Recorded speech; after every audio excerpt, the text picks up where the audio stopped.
Oh, hello. Welcome to the last of my Kill Team Salvation, that's what it's called, Kill Team Salvation video reviews.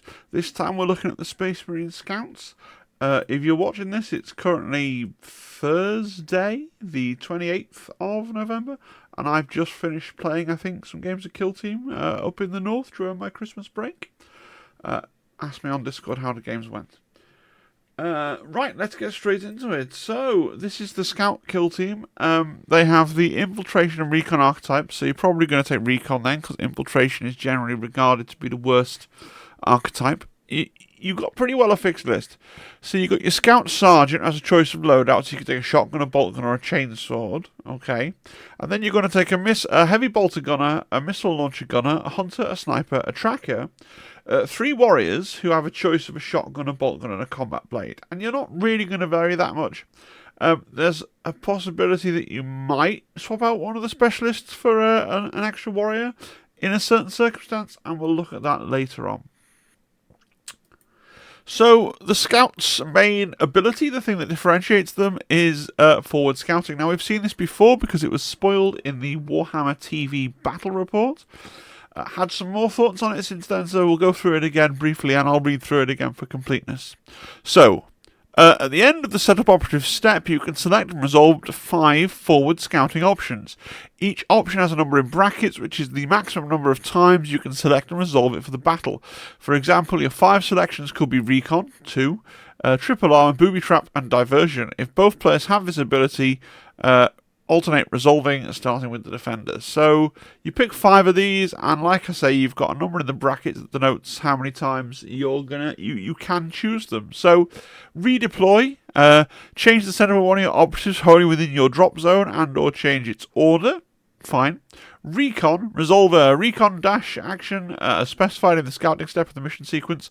You can take that twice, and I think often you always do, because the recon dash is really powerful, especially on the new Beta Decima terrain. Having that fly dash to enable you to get 3 of your guys up onto gantries is pretty good, because you can do this twice, plus the one you'd already get from the scouting step if you want to. On Into the Dark, you always tend to pick Recon to get guys up to doors ready to go in the first turning point, so again, it's a good place to use that. I think often you're going to take 2 Recons. Infiltrate will let you pick the Infiltrate option as specified by the scouting step. Isn't that very similar to redeploy? So redeploy lets you change the setup and/or change the order. Infiltrate lets you change the order during the turn, right? Which is why it's different and better, and you can't take it 5 times. Fine, if you wanted, it's an option for you. Triple Arm, which is one of the ones that I really like. You can take this twice. So you place one of your Triple Arm tokens anywhere in the kill zone that's more than red from your opponent's drop zone. During the firefight phase, the first time an enemy operative with a conceal order moves within circle of one of your Triple Arm tokens, you can remove that token. And until the start of the enemy operative's next activation, friendly operatives treat it as if it had an engage order. I think this is pretty good. If your opponent's obviously set up some barricades or set up some spaces where they're going to send guys, you can put these down to try and discourage them from using those spaces. You can use them to alarm certain maybe you've got line of sight to an objective that's in their deployment zone. They've stuck a barricade down there. You can put on one of these triple arms. Perhaps less useful on Into the Dark, but I think pretty much a good pick. Booby Trap, honestly, I like it less. Booby Trap, you have placed a Booby Trap token down more than red from your opponent's drop zone and more than white from each objective. Each time an enemy operative moves within white of one of your Booby Traps, you can interrupt their action to roll 1d6, adding 1 if they enemy moved with a charge or a dash, and then on a 1 to 3 nothing happens. On a 4+ they get d6 mortal wounds. It's too random for me. It's too random for me, so not a big fan. Diversion, which when I first reviewed this, I had some question marks about. It has been pointed out to me by Kill Team Hungry, so thank you for that. That as per the core rules, you only ever subtract an APL is only ever apparently for 1 turn. So this is just going to be in the first turn. So it's a bit meh. Device Plan is a free CP. Take that. Well done. and then designate target. Select one enemy operative to gain your target token. Each time a friendly scout squad operative fights in combat, make a shooting attack against the enemy operative with the target token. In the roll attack dice step of the combat or shooting attack, you can re-roll attack dice. That's quite powerful if you could force an enemy to sort of play really cagey with one of their key figures. So I like Triple Arm, I like Recon, and I like Devise Plan. If I'm not taking Triple Arm twice for some reason, because maybe I went into the dark, I might look at Designate Target. Yeah, or I could potentially take an Infiltrate as well. So let's get into the data sheet. So here's your Sergeant. So the Sergeant's really interesting because if we look at his stats first, he's got movement of 3 circles, 3 APL, 3 APL. The rest of the team is 2 APL, so he's got +1 APL over the rest of the team. GA1, 3 defense, a 4-up save, and 11 wounds. The rest of the team has 10. He also has the standard ballistic skill bump to 2+, and because shotguns are always 2+ to hit, his shotgun gains balanced. But before we get into the weapons, he has a special rule, guidance and experience. Each time this operative is activated, you can select one other friendly scout squad operative visible to it, add 1 to its APL. So he's also your comms. So you've got an interesting conundrum here, a little bit of anti-synergy.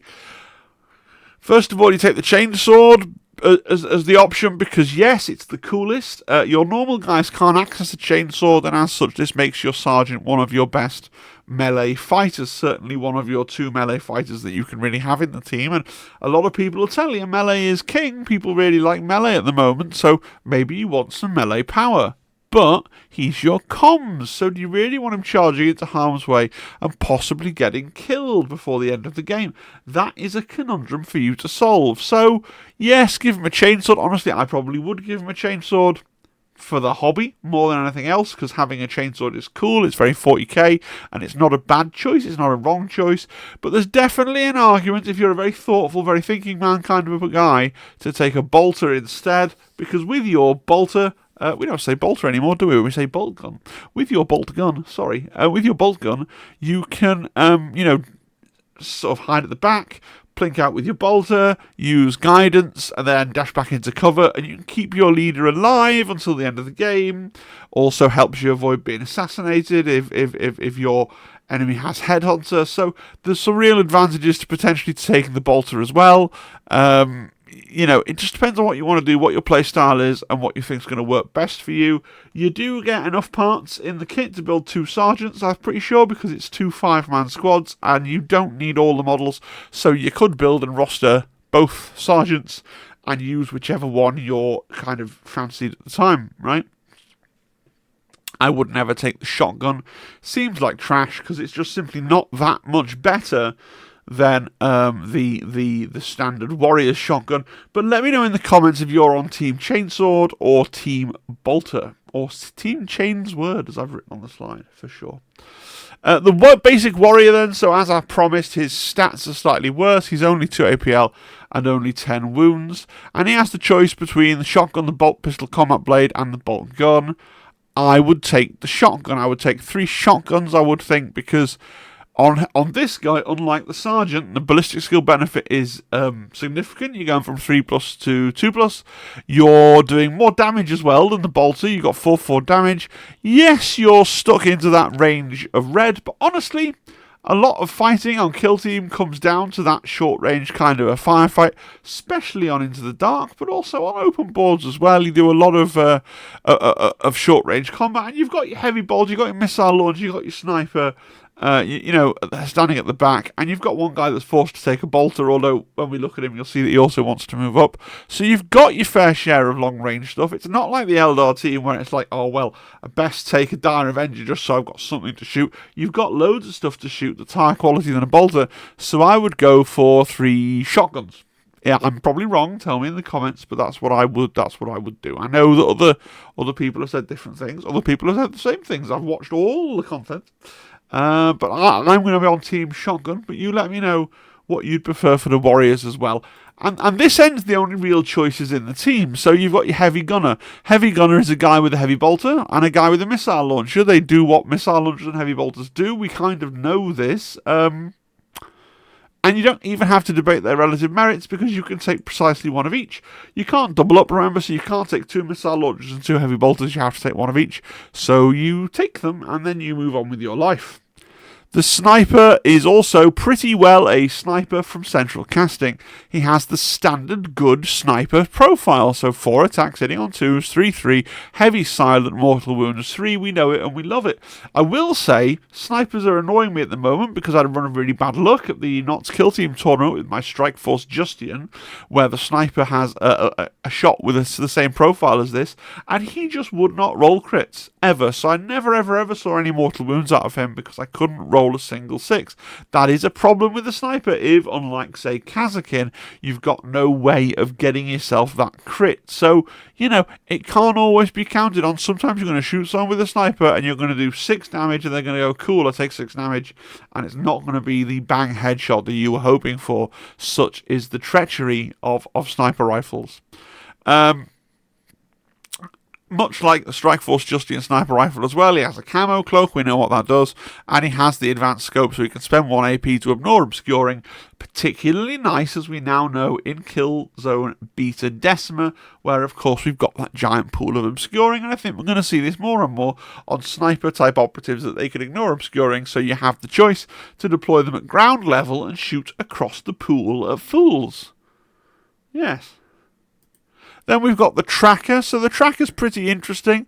He has a bolter, although he does have some other things. He's a great suite of tech. He has 2 different unique actions. Sadly, he only has 2 APL, although you could give him +1 with the Sergeant. So, track enemy. I think we've seen this before. It's pretty standard. He selects an enemy with a conceal order that's visible and within red. Okay, and select 1 friendly scout operative until the end of the turning point. The friendly scout operative treats the enemy operative as if it was on an engage order. Okay, fine. And then we've got Auspex Scan, which is kind of more exciting. And I misread this when I wrote up the slide. It's actually better than I imagined. Select 1 enemy visible to or visible to or within red, right? So it can be visible to him on the other side of the map. Okay, and until the end of the turning point, that enemy operative is not obscured. Again, this is ridiculously good on Kill Team Beta Decima, when you can go, yeah, you're visible, and now you're not obscured, right? And then you can use your second APL to shoot him with your bolter, and he can't shoot you back, because you are obscured by the fumes. Very nice. You also gain no cover, which is what it doesn't say that in so many words, but defense dice cannot be automatically retained as a result of cover for that enemy operative. Okay, could say your entire team weapons gain no cover when shooting that enemy operative. It would amount to the same thing, but you can't do it if you're in engagement range of an enemy operative, so that's good. He does only have 2 APL, so he can't move and do both his actions, but you could order him by your leader if you wanted to try and get both actions out. I would be tempted to hang him around at the back and use that Auspex Scan, especially if on the right map, but then again, if you're playing into the dark, everyone's going to be moving up anyway, so it's less of an issue. The Hunter, the last of our operatives, we've really rattled through these because they're so kind of standard compared to the Eldar. The Eldar video went on for ages. These are just really standard guys, right? The Hunter's actually a little bit interesting, though. So he has climbing rope at standard for no cost. We know what a climbing rope does, okay? If you're not sure, we'll see it again on the next slide. He also has this rule called Grapnel Assault, which is a bit weird. So for 1 AP, you perform a charge action with the operative. If during the action the operative climbs, drops, jumps, traverses, or his base moves under a vantage point, his melee weapons gain the lethal 3-up special rule until the end of the activation. So that makes him rather good, because then he has 4 attacks that hit on a 3. The 3 can't be parried easily because it counts as a crit, and it does 5 damage, right? That's pretty good. But you need to be moving, jumping, leaping, doing something, which is fine on open boards and fine on Beta Decima, but what do you do on Into the Dark? The only thing on Into the Dark is barricades. So either, and it feels like engaging in shithousery to me, either you try and desperately program your charges so that you're curving round and clipping over the edges of barricades just to be able to make your knife far, far better, and you have to kind of use all the barricades on the board with a view to where's my hunter going to leap to traverse over something, you know? Or maybe you just swap him out for an extra shotgun guy, because that all seems like a lot of work for very little reward that your opponent can probably quite easily play around because there's simply not a lot of terrain on Into the Dark. Let me know what you think in the comments. Would you take this guy on Into the Dark and try and play the game where he clips over a barricade, or would you just take an extra shotgun guy? You'll have a spare model in the box set, so you could just build an extra shotgun guy. That's not a problem. Equipment. So again, this is going to be a quick one because we've got climbing equipment. We know what climbing equipment does. We've got a camo cloak. We know what camo cloaks do. We got frag and crack, and we know what those things do as well. So a lot of really good old standard, and smoke as well. So a lot of really good old standard Imperial war gear. Very nice. We've got an extra blade for 2 EP, so we can select a combat blade the operative is equipped with, and it gains the balanced special rule for the battle. So, just to be clear, we can and probably should give our hunter also balanced on his 5/5 hitting on 3, critting on a 3's combat blade. And then if you've taken another guy with a combat blade, sure, you can also give them an extra blade if you want, but I probably wouldn't bother. The heavy weapon bipod, let's read that. Select the heavy weapon the operative is equipped with. That weapon gains the following special rule for the battle. Heavy weapon bipod. Each time its operative makes a shooting attack with his weapon, in the roll attack dice step of the shooting attack, if the operative hasn't moved his activation, you can re-roll any or all of your attack dice results of 1 result, e.g. results of 2. I mean, it's fine, right? But it's just sad because it's not suspensors, right? So it doesn't help you not move. But it's a very situational equipment list. Maybe you want to go all climbing equipment. Maybe you want to spaz out on camo cloaks. Like, it depends on the board, it depends on your objectives, it depends on the plan. I would say that you probably want to take a crack grenade all the time, and I would say you probably want to take an extra blade on your melee guy with the 5/5 lethal 4 up, whatever, lethal 3 up thing. There's half your points. What you spend the other half on, I think, is really up to you. Some people love a smoke grenade, never leave home without it. You could go for a smoke grenade, targeting ocular on your sniper, or a smoke grenade and a bipod on your missile launcher, whatever floats your boat, right? Or you could go, as I've known people do, just go all climbing equipment. All of them have climbing equipment, and that's going to be, 7 of your points, right? And then you got a grenade. You could do that. That's valid as well if that's what you want to do. Some people love a climbing equipment. Ploys. So the ploys, we've got guerrilla engagement. Until the end of a turning point, each time a shooting attack is made against a friendly scout squad operative that's in cover and more than red from enemy operatives, in the roll defense dice step of that shooting attack, you can re-roll one of your defense dice. Very situational, right? So you've got to have a shooting attack made against you while you're in cover and more than red from the enemy, and then you get to re-roll a dice. Meh. Gunfire ambush, 1 CP. Until the end of the turning point, each time a friendly scout squad operative makes a shooting attack in an activation where its order was changed from concealed to engage, in the roll attack dice step of the shooting attack, you can re-roll one of your attack dice. If the target isn't ready, you can re-roll any or all of your attack dice results of 1 result, e.g. results of 2 instead. I mean, that's fine, isn't it? I guess you're going to try and use that in turning point 2. The temptation is going to be to set up all your guys and conceal, surge forward with your shotguns, and then go right gunfire ambush. Here we go, bang, bang, bang, bang, bang, and hopefully you can re-roll away all of your ones, right? If you can line it up, and if you have it on everybody, chances are that somebody will be able to shoot somebody who isn't ready, right? Blade ambush is the same thing, but it applies to close combat. I think blade ambush is going to be more difficult to get going. But I suppose you can take a version of this list that's very melee heavy. If instead of shotguns, you go all close combat fellows. You take the chainsword on the leader. You give everybody that can hold 1 extra blades. You can make it quite a choppy list, and then you might want to use blade ambush instead. Stealth relocation is the really powerful one that you're probably going to use 3 times in the game. So you can't use it in the first turn. But what it generally does is you take an operative that's more than red from enemy operatives, and you can immediately perform a free dash. Bear in mind, free movement is always golden, so that's brilliant. I like that. Or you can change its order, I guess, although that's quite useful, I guess, for going into conceal and then getting round to activation again and going back onto engage. I guess that will sometimes come in. The fact that you can you can only do it on 1 guy. I think the dash is probably better than the order flip, but it's nice to have options. Astarte is trading for 1 CP. You can either fight twice or shoot twice. Brilliant, but you're a 2 APL team, so you don't really have the stats to back up the Space Marine tactics that you've got. Raw Physiology, a similar thing, 1 CP to ignore injury, which is great, but it's great on a Marine, because when a Marine is injured, he's still got loads of wounds that can contribute really usefully to the battle if you can just ignore his injury penalty. By the time your scout is injured, he's going to be on 4 wounds, and he's going to be killed by the next thing that looks in general direction. So do you really want to be using Raw Physiology to kind of charge him off into the distance? Perhaps, if it's going to get you points and win you the game, but it's not as useful as is on grown-up Marines. Emboldened Aspirant. Use this tactical ploy after rolling dice in the roll attack dice step of a fight or a shoot action made by a friendly scout squad operative. If it's the first friendly operative to do either during this turning point, or the target have more wounds remaining than the friendly scout squad operative at the start of their step, you can retain a successful normal hit as a critical hit instead.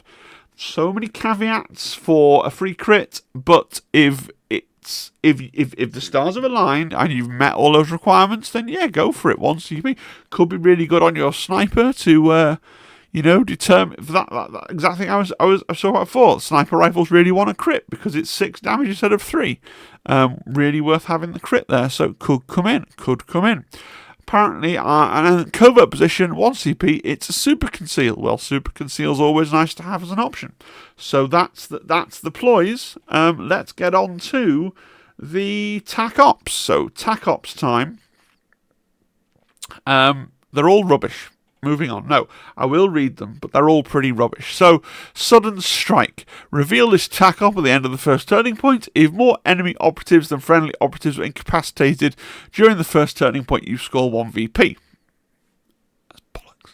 If more enemy operatives than friendly operatives were incapacitated during any subsequent turning points, you score 1 VP. This is massive counter synergy with the fact that you probably want to set your guys to conceal, and then in turn 2, turn them to engage to utilise a gunfire ambush here, right? That's probably what you want to do. Have a big turn 2. Sudden Strike requires you to have a big turn 1. It's horrible anti-synergy. I hate it. From all angles, reveal this TAC Op in the target reveal step of any turning point. Once you do so, divide the table into 4 quarters. Instructions on how to divide the table into quarters. If 3 friendly scout squad operatives inflict damage on enemy operatives during the same turning point and are wholly within 3 different table quarters, when they do so, score 1 VP. Do it again for 2 VP. No, go away. That's terrible, and it will give me an aneurysm. I'm not going to try that at all. And then finally, you'll gather reconnaissance. It's got an AP cost, right? And you're a 2 APL team. Isn't going to happen, but let's read it anyway. Reveal the TAC Op in the target reveal step of any turning point. If a friendly operative performs gather reconnaissance, you score 1 VP. At the end of the battle, if the friendly operative performed gather reconnaissance is still alive, you score 1 VP. But to perform gather reconnaissance, you have to be within red of your opponent's drop zone. I'm not being funny, but there's easier things to score in the recon deck than any of this. Pass. End of episode. Well, not quite. We got some final thoughts. It's quite a boring team. I don't mean that in a negative way as such. I don't think it's going to be a particularly bad team or underpowered team, but I do think it's going to be quite a boring team. In some ways, they're very similar to Kazakin. I guess they're a straightforward team, a helpful team for new players. There's not that much going on, and if you're familiar with Kill Team, you know what a lot of stuff does, right? You know, you've got a smoke grenade and it's called a smoke grenade, rather than an Eldar team where you've got a smoke grenade and it's called like a transgalactic entropy generator, and then you read it and go, oh yeah, smoke grenade. So that's nice. It's simple, easy to use, great starter team. If you loved Intercession and you want to branch out into something that's more numerous and a bit squishier, it's like an obvious next step. It's like Baby's first non-elite team, if that's what you want to do. I played Kazakin for ages, so these guys just don't appeal to me because they just seem similar to Kazakin. I know that they're not, because Kazakin are elite killers. If anything, these guys will struggle against elites because they don't have the same kinds of guns. But it just seems to me like, and they have got BS3s that are a bit more reliable. So they are a bit sideways, but I still feel like they're in similar sort of design space to the Kazakin. A real shame they don't have access to a suspensors. 3 heavy weapons is really going to hold you back. Kill Team's a game about moving and mobility and doing things, getting objectives, and having that many weapons that want to have a sniper. Fine, that's cool. You can cut off fire lanes and things. Have a sniper and a heavy weapon. That's cool. 2 heavy weapons and a sniper. It's perhaps a bit much for the team to bear, but we shall see. Share your thoughts down below, because as I always say, I'm not very good at Kill Team, so perhaps you've seen something that I've missed. If you've enjoyed the video, please do consider liking and subscribing, etc. It's been a lot of effort today, so I'm recording all of these on the 23rd of December before I go away on Christmas Eve for Christmas. And this is the 4th video I've recorded today. I've got 1 more to go, so look for that on New Year's Eve. That's more of a community-focused hobby video. You know how New Year goes. It's all hugs and let's think of the hobby that we've done. But if you've enjoyed these last 3 Kill Team videos that come out during the week, please do consider smashing that subscribe button if you haven't already, liking, consider channel membership, or just wishing me good wishes in the comments or joining the Discord, anything really, just to keep the positive chemicals flowing out of my brain. Thank you so much. It means a lot to me, and I hope that you will have in my timeline, but from your perspective, hope that you have had a great Christmas, and I'm wishing you all the best for New Year, although I'll mention that again next video. Season's greetings. Let's just put it that way, because it's the week between and nobody's quite sure what's going on. And do you still wear Christmas jumpers in the week between? I do, but some people are like, no, Boxing Day's finished, Christmas is over, destroy everything, no trees. Are you one of those people? Let's fight about that in the comments. Is Christmas still allowed to exist in the week between, or do we have to close it all down and get the New Year's decorations out? Is that a thing? I personally like a Christmas tree on New Year's Eve, but some people are like, no, must be like a James Bond casino scene, no Christmas, only alcohol and bow ties. Let's see. Have a good one. I'm rambling. Bye bye. Goodbye. Cheerio.